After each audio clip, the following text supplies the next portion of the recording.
Eh bien, je profite, c'est une petite virée au Havre pour sortir du podcast et vous faire une petite vidéo. En fait, cet horizon, ce paysage m'a donné à réfléchir. Et je me dis, comment réagissons-nous face à l'horizon? Est-ce que c'est l'infini à conquérir? Est-ce que c'est l'inaccessible qui sans cesse recule? Est-ce que c'est un mur, une muraille derrière laquelle se profile l'inconnu, le terrifiant, ou l'inaccessible, l'impossible? Comment est-ce que nous réagissons face à l'horizon, c'est-à-dire face à l'avenir? Est-ce qu'il nous fait peur? Est-ce qu'il nous donne des envies d'aventure? Est-ce qu'au contraire, il ne nous intéresse pas? Est-ce que cet avenir est un objectif ou pas? Est-ce que finalement on se contente uniquement du rivage? Bref, toutes ces questions sont extrêmement importantes parce que notre rapport à cet horizon, à cet avenir, notre envie de le conquérir ou le défaitisme face à cet horizon qui est infranchissable, la peur qu'il peut nous inspirer, bref, tout cela, ou l'impossible qui sans cesse se recule, définit notre personnalité.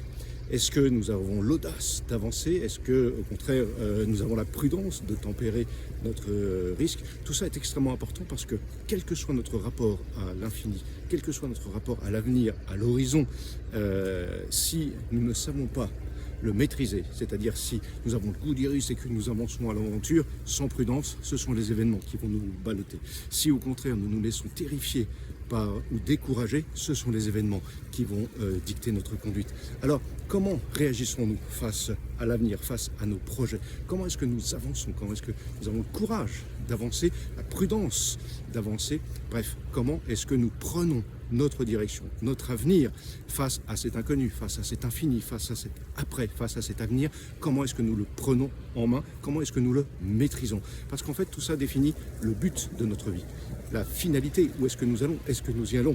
Et le but, c'est toujours ce qui conduit nos actions. Alors, une question derrière tout ça: où est-ce que je veux aller? Est-ce que l'avenir est quelque chose que je pense, que je construis? Est-ce que je me mets des étapes? Est-ce que ces étapes sont des murs? Est-ce que je suis prêt à aller au-delà et à me dire, une fois que j'aurai atteint mon but, il va bien falloir qu'il y ait quelque chose derrière parce que l'horizon se repousse toujours. Voilà.